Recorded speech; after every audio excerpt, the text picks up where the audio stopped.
الشيطان الرجيم بسم الله الرحمن الرحيم الحمد لله والصلاة والسلام على رسول الله وعلى آله وصحبه ومن والاه أما بعد. Lavdi, falënderimi dhe adhurimi takojnë Allahut, krijuesit absolut të gjithësisë. Vetëm atij mbështetemi dhe vetëm prej tij kërkojmë faljen e mëkateve tona, mbulimin e tmetave tona, si dhe pranimin e veprave tona. Dërkaq salavatet, selamet dhe përshëndetjet më të përzemërta dhe më të sinqerta çdo herë dhe pa ndërprerje i adresojmë Muhammed Mustafa alayhi salatu wassalam, familjes së tij, shokëve të tij dhe gjithë pasuesve të traditës së tij deri në ditën kur nuk do të ekzistojë më kjo gjësi.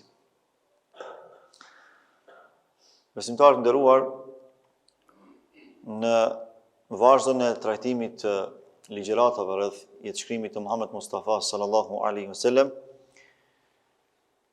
pas përfundimit të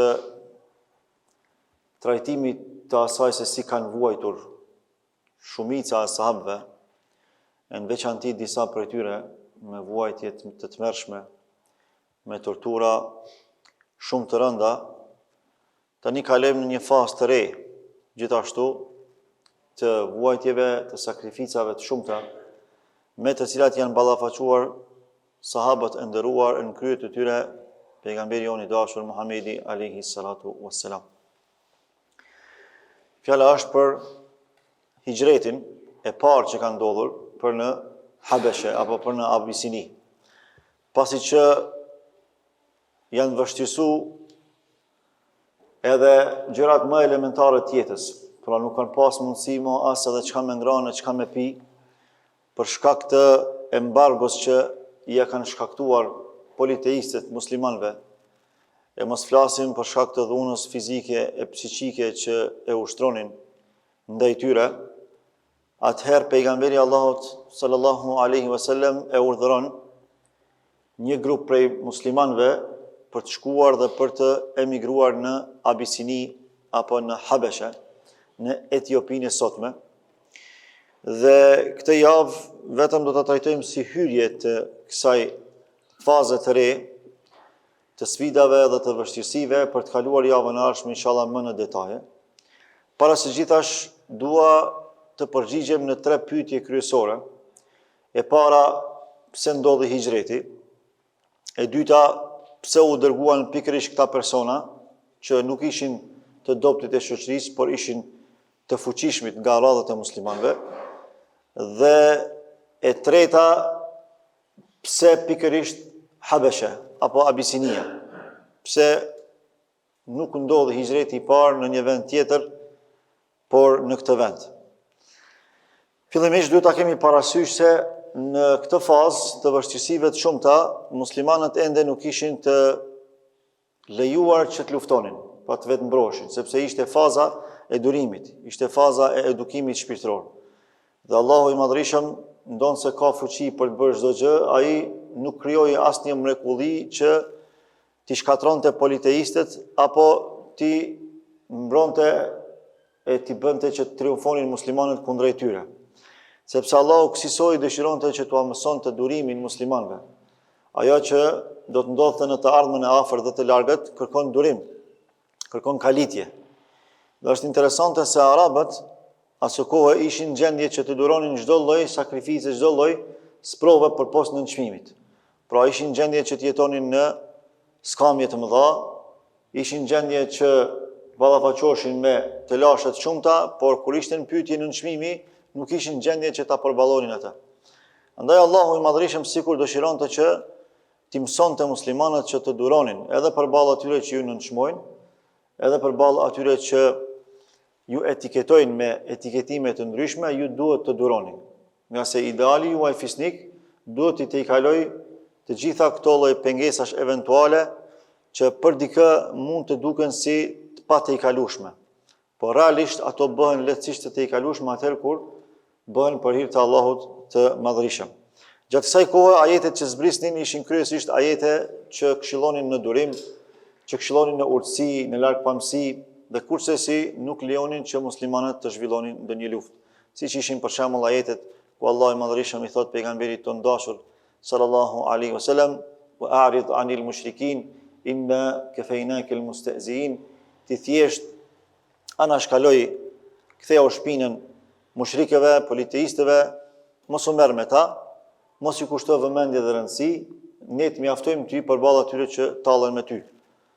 Ose ku i thot Allahu i Madhërisëm Muhammed Mustafas alayhi salatu wassalam muslimanëve të asaj kohe dhe neve gjithashtu si pasues të tyre, wasbir wa ma sabruka illa billah, durimi nuk e ke vetëm se nga Allahu i Madhërisëm. Pra është mirësi që Zoti ja jep besimtarëve të zgjedhur. Wala tahzan alehim, e kurse si mos u mërzit, mos u piklo për atë që ata e bëjnë kundrejt teje dhe muslimanëve. Wala taku fi dayqin mimma yamkurun, edhe mos u ngushto për kurthat, komplotet që ata i thurin kundrejt teje. Inna Allaha ma'al ladhina ittaqaw wal ladhina hum muhsinun, Allahu është me ata që janë të devotshëm dhe me ata që bëjnë bamirësi. E vetë Allahu është ai i cili tregon se nuk e ndryshon gjendjen e një individi apo të një shoqërie vetëm se kur ata i ndërmarrin shkaqet e ndryshimit. Allahu thot në Kur'an: Inna Allaha la yughayyiru ma biqaumin hatta yughayyiru ma bi anfusihim. Allahu nuk e ndryshon gjendjen e një populli derisa ata nuk e ndryshojnë vetveten e tyre. Pra Allahu kësaj dëshiron që besimtarët e tij ti edukoj në ndërmarrjen e shkaqeve të nevojshme dhe atë maksimale. Është po Allahu ai i cili thon në Kur'an: "Wa qul i'malu fasayara Allahu 'amalakum wal mu'minun wa rasuluhu wal mu'minun." Veproni, thot Allahu, pra angazhohuni, ndërmerrni shkaqet e nevojshme të punës, të fitores, të suksesit e kështu me radhë, sepse Allahu do t'i sheh veprat tuaja, pastaj Rasulullahu dhe besimtarët në përgjithësi. Në një farë formë Allahu tregon se veprimet tuaja janë shkak që Allahu t'i vlerësoj ato. Pastaj rrjedhimisht në jetën e kësaj bote edhe Muhammed Mustafaja sallallahu alaihi wasallam gjatë kohës sa ka qenë gjallë, ka qenë dëshmitari i asaj që kanë punuar muslimanët. Ka qenë edhe vlerësues i punëve të besimtarëve, por rrjedhimisht edhe besimtarët në përgjithësi. Wasa turadduna ila alimil ghaibi wash-shahada fayunabbi'ukum bima kuntum ta'malun. E pastaj të gjithë do të ktheheni tek njohësi i të padukshmës, i sekretes dhe i së dukshmës, dhe do t'ju informoj për çdo gjë që ju keni vepruar, se si e keni vepruar e kështu me radhë. Ose për çështjen e riskut, kur thot Allahu i Madhërisëm se ne duhet ta kërkojmë riskun vet, e është Allahu ai i cili e garanton atë. Famshu fi manakibiha, esni mbi sipërfaqen e tokës, të cilën Allahu ka bërë të përshtatshme për ta punuar, për ta zhvilluar dhe për të përfituar prej saj. Wa kulu min rizqihi, e hani, ushqehuni nga rizku, nga furnizimi i Allahut të Madhërisëm. Wa ilayhi nushur, pastaj tek ai e keni tubimin. E me theks veçantë në raport me besimtarët e devotshëm, Allahu e sjell modelin më të mirë e që ka qenë edhe mbetet Merjemja, fisnike dhe e ndershme, të cilës Allahu i Madhërisëm çfarë i tha kur u mbështet në hurmë për të pushuar në një gjendje shumë të vështirë jetësore. Në njërin anë kishte mbetur me barr me Isën alayhis salam në një situatë jashtëzakonisht të vështirë për të, një gjë që s'kishte ndodhur më herët, si do të ballafaqohej me njerëzit, çfarë do t'u thonte atyre, e parasyshitash si do të mbijetonte, nuk ishte asgjë për të ngrënë dhe për të pirë. Allahu i tha: "Wa huzzi ilayki bi jid'in nakhla tusaqit alayki rutaban janiyya."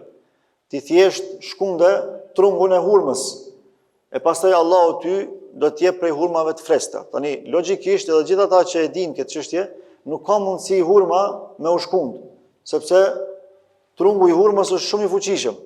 Gjithë ditë ti më marr me këtë forcën tënde me shkund, nuk bien pra hurmat në tokë.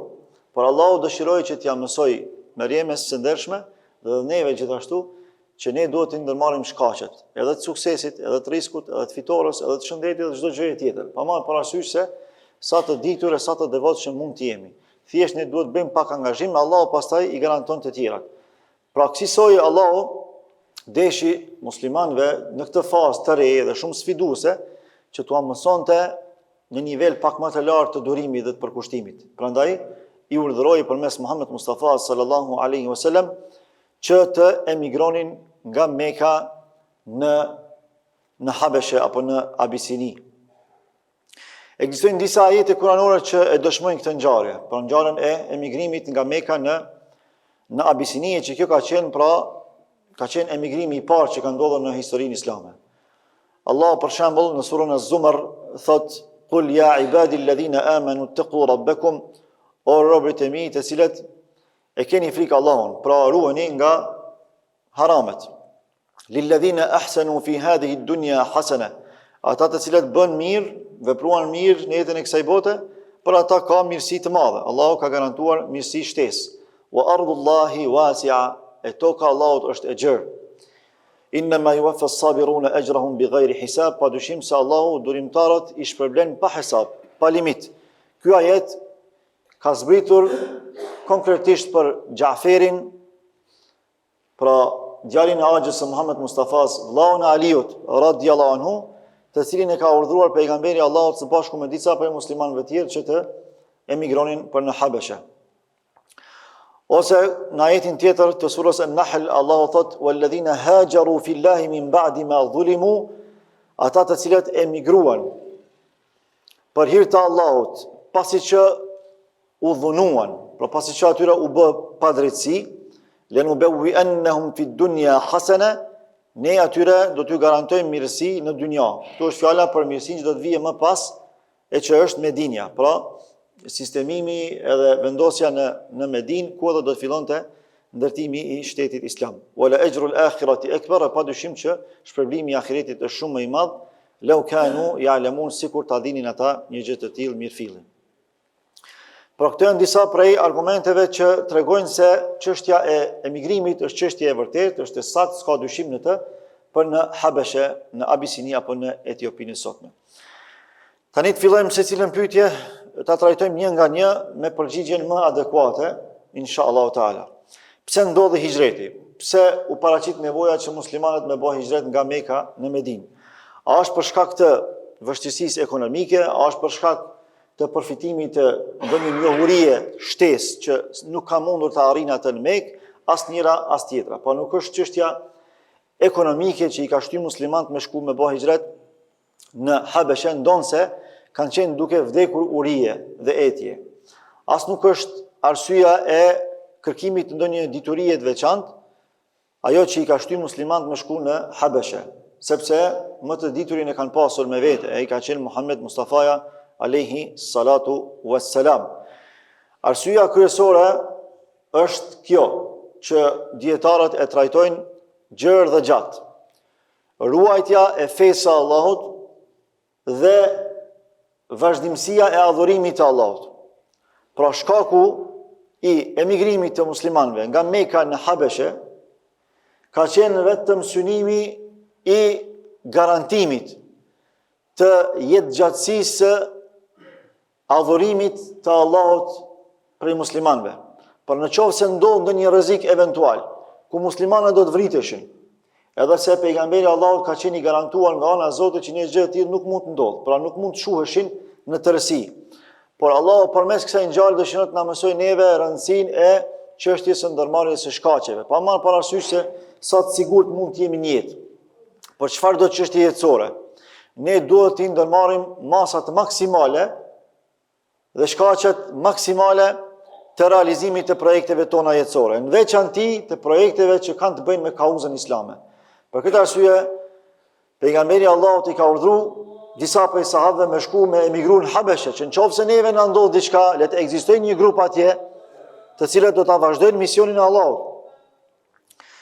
Sepse ne jemi të obliguar që frymën tonë, jetën tonë ta sakrifikojmë për fenë e Allahut, dhe jo ta sakrifikojmë fenë për jetën tonë.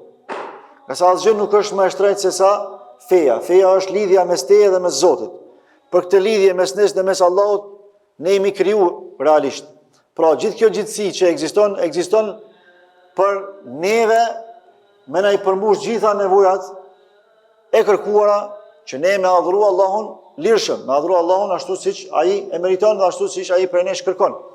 Gjitha tjerat ka rëndësi atëherë kur ndërtohen pikërisht mbi këtë lidhje. Dhe Allahu është ai që në Kur'an thot: "Inna Allaha ishtara minal mu'minina anfusahum wa amwalahum bi anna lahumul janna." Allahu e ka ble prej besimtarëve të tij e ka blej jetën edhe pasurinë e tyre për mja dhënë xhenetin. E që realisht kjo është favori më i madh që Zoti na e ka bënë neve, është nderimi më i lartë. Pra Allahu në këmbim të jetëve tona dhe të pasurive tona që ne i sakrifikojmë për të, na jep xhenetin. Pra, realisht ne japim Allahut kufizuarën për me na dhënë të pa kufizuarën. Ne japim Allahut relativen për me na dhënë absoluten. Ne japim Allahut të përkohshmën për me na dhënë të amshueshmën. Kjo është ajo që Allahu bën për ne. Pse i zgjodhi pejgamberi Allahut muslimanët që ishin të pasur, muslimanët që ishin të shquar për ta bërë emigrimin në Habeshe dhe nuk i zgjodhi muslimanët e dobët, sikur se ishte për shembull Bilali, Khabbab ibn al-Arat ose disa të tjerë. Për arsye se këta ishin kryesisht sklever. Historia atyre ishte histori robërish, sklevërish, dhe sklevërit nuk kanë pas vlerë as edhe më shumë se sa kafshët. Pra, kafshët kanë qenë shumë më të nderuara se sa sklevërit, se sa robërit asaj kohe. Sikur t'i dërgonte pejgamberi Allahut në Habeshe, në një vend krejtësisht tjetër, që kanë gjuhë tjetër. Habesha, Etiopia ka pas gjuhë tjetër, kulturë tjetër, dhe përpos kësaj ata kanë qenë të krishterë. Pra me besim kanë qenë të krishterë. Edhe ata nuk do t'i pranonin besimtarët e dobët që kanë prapavi dhe status të ulët shëshnor, dikush sklav, dikush i varfër, e kështu me radhë. Pra do duhet t'i dërgon të pejgamberi Allah disa njerëz që ju zë vend fjala, edhe kanë pesh kur ata flasin, sepse kësi soji vlerësoheshin njerëzit aso kohë. Pastaj, për arsye se këta njerëz e bartnin mesazhin e Allahut, edhe si të tillë ata duhet të pranoheshin më mirë, pra duhet të kishin një mikpritje s'pako minimale. Dhe ata që do ta realizonin një gjë të tillë, padyshim se do të ishin besimtarët që kishin një histori pak më të shuar familjare, që vinin nga fisjet të shuara të asaj kohe. Por edhe më rëndësishmja, për arsyeve është që në qoftë se eventualisht do të kanoseshin me ndonjë rrezik të mundshëm, këta ka kush i mbron, sepse kanë fisje të fuqishme. Kush do ta mbronte Bilalin, sikur ta vrisnin në Habeshe? Kush do ta mbronte Khababin? Kush do ta mbronte Ziniran? E kështu me radhë, sahabi që ishin shumë të dobët, ishin të varfër dhe ishin sklever. Pra gjitha parametrat i ka analizuar pejgamberi Allahut sallallahu alaihi wasallam, edhe i ka përgjithë njerëzit më adekuat për me bëu hijretin. Dhe për fund, pse bash Habeshe? Pse mos me emigru më njëherë në Medinë? Ose pse mos me emigru në Irak, në Bagdad? Ose pse mos me emigru në Yemen? Pse bash në Habeshe? Ekzistojnë disa arsye. E para, edhe më kryesore është arsye që vetë pejgamberi Allahut e ka treguar, e që është se aso kohë atë vend e ka udhëheq një mbret që e ka pas emrin Nejashiu. Edhe ky mbret ndonë se ka qenë i krishterë, por ka qenë i drejtë. Pra ka qenë mbret që nuk e ka leju pa drejtësinë, as në gjykim, as në vlerësim, por as edhe në shpërblim. Prandaj, duke qenë se këta janë shtyp pe padrejtësisë në Mekë, kanë pas nevojë për një vend ku udhëhiqet me drejtësi, ku muslimanët lirshëm do ta adhuronin Allahun e Madhërisëm. Edhe këtu edhe paraqitet çështja juridike e emigrimit. Kur lejohet musliman të emigrojnë dhe kur nuk lejohet të emigrojnë. Ulemaja thojnë, derisa në vendin tonë kemi liri të mjaftueshme për me adhuru Allahun lirshëm, nuk lejohet që të emigrojmë dhe të shkojmë në vende tjera. Ndërkësh në qoftë se në vendin tonë bëhet e pamundur që të adhurojmë Allahun lirshëm, qoftë edhe minimalisht, pra me liri minimale, na bëhet obligim emigrimi, largimi nga vendi për të shkuar në një vend tjetër ku lirshëm mund të adhurojmë Allahun. Nga se synimi kryesor i ardhjes sonë në këtë botë është adhurimi i Zotit të Madhërisëm. Dhe këtu mund të ndërlidhet edhe me çështjen që shumë njerëz dalin për shembull edhe e kanë lehtësuar shumë këtë çështjen e daljes në perëndim, edhe me arsyetimin e asaj se i kemi kushtet e vështira jetësore. Nëse analizojmë për shembull çka kanë përjetuar musliman, Muhamedi sallallahu alaihi wasallam edhe sahabët tjerë, e shohim se ata i kanë përjetuar vështirësitë më të mëdha që kanë ekzistuar ndonjëherë në historitë e njerëzimit. Edhe nuk kanë emigruar prej vendit për këto arsye. Arsyeja e vetme që ata i ka detyruar me emigru ka qenë kur mos ja kanë lejuar me adhuru Allahun, as edhe fshehur azi, jo më publikisht. Atëherë janë obligu me emigru edhe me adhuru Allahun lirshëm për të rikthyer pastaj në vendet e tyre edhe për ta rikthyer drejtësinë. Qase nuk është gjë e mençur që ti vetë shkatrohesh derisa të tjerat dojnë me të likvidu ty, por duhet me u largu me kush që ti pastaj më u rikthy e për asa ti jesh gjallë me adhuru Allahun lirshëm. Kjo është e para, arsyeja e para. Arsyeja e dytë është për shkak se ata kanë qenë të krishterë dhe të krishterët janë shumë më afër muslimanëve se sa mushrikët dhe se sa qifutët, jehudët. Dhe kjo botërisht dihet, edhe vetë ata e pranojnë një gjë të tillë. Allahu këtë e garanton me ajet Kuranit edhe sqaron shumë bukur dhe shumë thjesht ku thotë latajidanna ashadda an-nasi adawatan lilladhina amanu al-yahuda walladhina ashraku. Do t'i gjeni më armiqësor ndaj muslimanëve, mushrikët, pra politeistët, idhujtarët, edhe jehudët. Wala tajidanna aqrabahum mawaddatan lilladhina amanu alladhina qalu inna nasara. Ndërkaq shumë më afër jush do t'i gjeni të krishterët, ata cilët vetes i thonë të krishterë. Dhalike bi anna minhum qissisina wa ruhbanan wa annahum la yastakbirun, për arsye se ata kanë murgji, kanë udhëheqës shpirtëror që i quajnë ata, priftrinë dhe murgji, të cilët nuk kanë mendje madhësi, për dallim prej liderëve të qifutëve, ata kanë mendje madhësi të skajshme. Edhe ne sot e shohim për shembull, realiteti historik tregon se çdo herë të krishterët kanë qenë më afër muslimanëve se sa të tjerët. Nëse e marrim për shembull analizojmë kohën tonë, muslimanët më lirshëm sot jetojnë në për vendet e krishtera.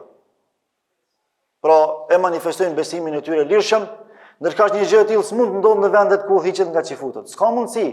Ajo që po e shohim është mos e vërtetë. Dhe ky është një realitet që tregon për drejtsinë absolute të Allahut Madhërisëm. Ndonë se kanë ndryshuar, krishterët e sotut nuk janë sikur se të djeshmit, por në esencë ata janë më afër nesh. Pra kjo nuk do të thotë se ata janë hak si besim, por janë më afër besimit tonë, sepse e vërteta është vetëm një, ajo e vërtetë është Islami. Dhe Allah po e tregon këtë realitet. Dhe kjo ka qenë më e favorshme për besimtarët me shku në Habeshe, për arsye se ata kanë qenë të krishterë si shoqëri, kanë qenë më afër muslimanëve. Arsyeja tjetër është gjithashtu edhe fakti që Habeshe ka qenë destinacioni kryesor i tregtibërjes për në dimër për mushrikët e Mekës.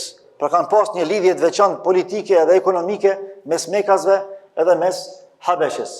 Edhe muslimanët kur kanë shkuar atje, e sidomos kur kanë shkuar kjo paria që e kanë njohur shumë mirë edhe biznesin edhe ekonominë, atëherë ata e kanë zënë një vend shumë të rëndësishëm në shoqërinë etiopiase apo atje në Habeshe, saqë kanë bën njerëzit më të nderuar të atij vendi dhe këtë në fund është arsyeja se një prej kujdestarëve që ka ushqyer me xhi pejgamberin tonë dashur sa ka qenë fëmijë, ka qenë Baraka.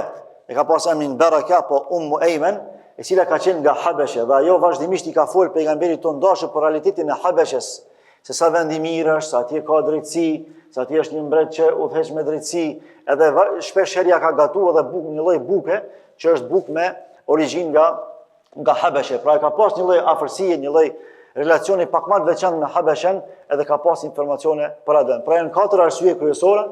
E para është drejtësia, e dyta është afërsia shpirtërore mes muslimanëve dhe mes të krishterëve, e treta është tregtia dhe e katërta është informacionet që ka arrit me i grumbullu nga ajo grua fisnike Baraka, e cila është kujdes për pejgamberin tonë dashur Muhammedin sallallahu alaihi wasallam. U mundova me e përmbledh, por ndoshta kam më folë edhe më tepër, por vazhdojmë inshallah javën e ardhshme.